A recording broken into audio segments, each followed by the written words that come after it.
that was destroyed in Alexandria, Egypt. And the other one was the Council of Nicaea in 325 AD, in which any Gnostic influences in the church were cast out and considered heretical. They say those three things brought on the Dark Ages.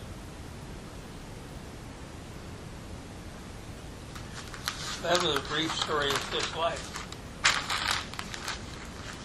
Now, he's best known for two things. Plato's Utopia, which is called the Republic, and the other was his theory of ideas. The theory of ideas is considered the finest thing. I've read that in books. The finest thing that's ever brought from mankind. Theory of ideas. Why? Not so much what it said. What it said we all kind of believe in. But at that time, when he said it, when myth was ruling things and various goddesses and so forth, that was the going thing at that time. Plato comes along and says there's another world out there that we're not seeing. And we'll call that the seen unreal as opposed to the unreal seen. There's another world out there that's invisible, which forms the basis of everything we have. And we'll call that universals. So that's what he called it, universals. There's universals and there's particulars. We live in the world of particulars. We sense it, we touch it, we smell it, everything. It's the world around us. We have habits and we make our living. But beyond theirs is the world of universals. And that was a whole new line of thought. It's very easy to draw an analogy. Let's take the third grade. Third graders come and go, but the third grade doesn't. It remains. Right? You see the idea? The idea is the third grade, not third graders. They come and go, but not the third grade. Man is the universal. Men come and go, they're the particulars. See the difference? Because at that time there were two philosophers, Parmenides and Heraclitus. Heraclitus said, the reality in life is flux. All I see is everything is changing all the time. He was called the river philosopher. You can't step in the same river twice. Step in the river, pull your foot out, step in it again. That part of the river, you step your foot in downstream. So change is the reality in life. Parmenides, they're both, by the way, in that painting up there. We'll talk about that later at another time. Parmenides said, no, that which is changing is unreal. That which is permanent is the only reality. And so that's where Plato got the idea of universals. Universals, we have them in theosophy, we call them archetypes. So it's nothing new to us. Archetypes. But he called them universals. There's universals and there's particulars. Man is a universal. Men, M-E-N, are particulars. They come and go.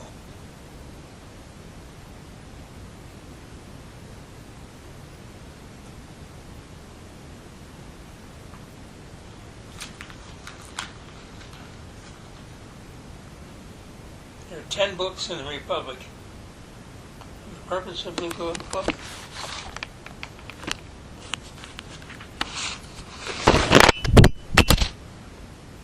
10 books are about one thing.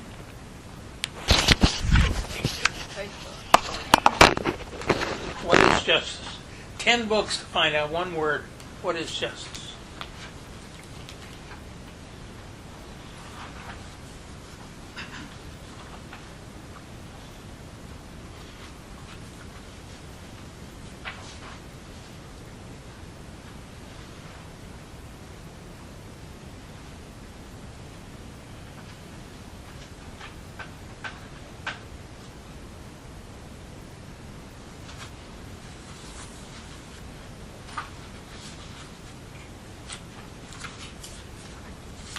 Plato said 3 things make a just man: courage to face the truth, moral integrity, and keenness of intellect. Those 3 things make the just man. But in order to understand it, he said, let's put it in the form of a state, and then see it on the larger scale. And that's what the Republic is all about. His writings on the Republic are to demonstrate justice in a state. But at the end of it, he says, remember, that this thing we're talking about is within you. It's within you, this just state. And that's what makes the just man. And that has moral integrity, keenness of intellect, and courage to face the truth. What do you mean by courage to face the truth? What does it take? Courage to face the truth? It sure does. You go out and preach truth out around town, God knows what would happen to you. If you speak the truth, people can't handle the truth. They just can't. It just you start talking about karma, the fact that know what happens to it. We have it coming. That sounds terrible. What do you mean we have it coming? Well, what's the law of karma say? What goes around comes around. It's the way we say it. What goes around comes around. That's the law of karma. But you can't face that. It's hard to blame yourself for the things that happen to you. You're always looking for somebody else to blame, which is okay psychologically, but it's not the truth. Partially, it perhaps is, but it's just imperfections are the cause of so many troubles. None of us are perfect. We don't aspire to be. But, we just want other people to think we are. huh? We just want other people to think we are. Yeah. So that's what I mean by courage to face the truth. But it says in the Bible, the truth self will set you free. What is it free? It frees you from illusion. Illusion is the particulars. Truth are the universals. Now on that chart I passed out, you can see right there. Everybody got a chart?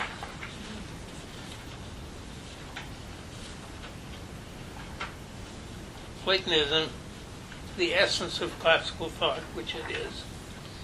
But you know what, just go, when we take the chart that says Platonism, the recognition, knowledge, and the imitation of the good, that's what he called true philosophy. What does philosophy mean? The love of wisdom. That's what the word means. Wisdom is the thing that frees us, not knowledge. Knowledge is particulars. Wisdom, universals. The natural world, the rational world, and the moral world.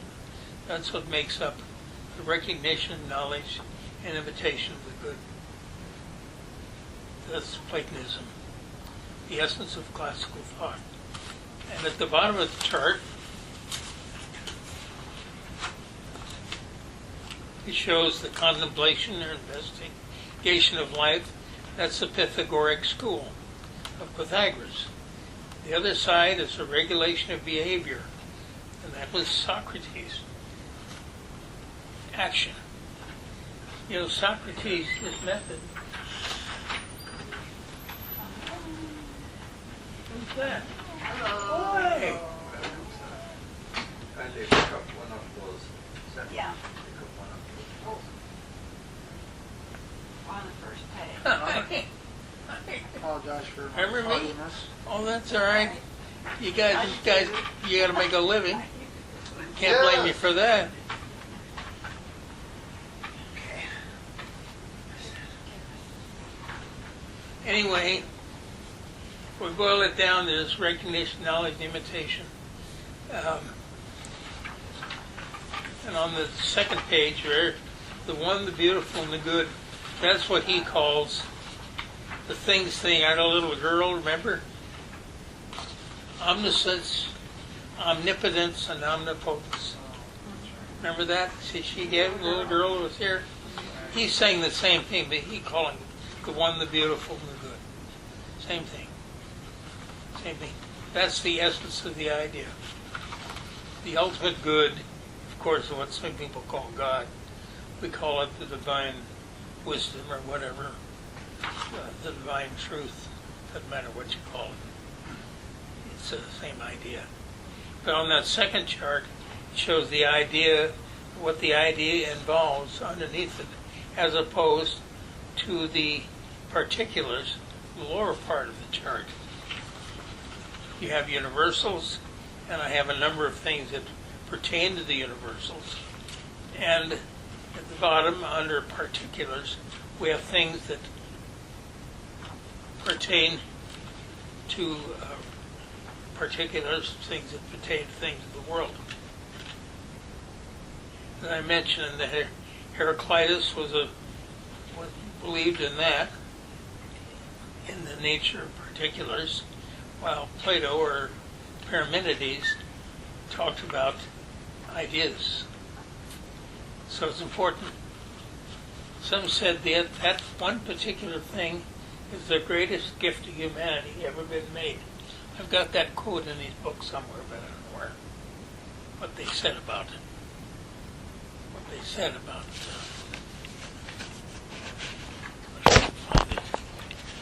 I know who said it.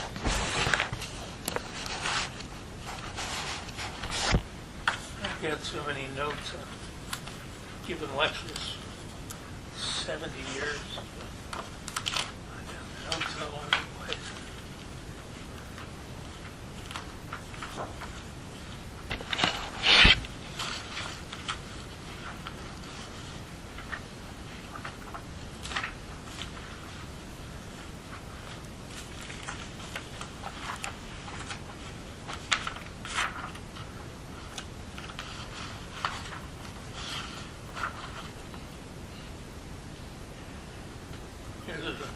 Plato's definition of the human soul, a mixture of conformations, emotional, intellectual, spiritual.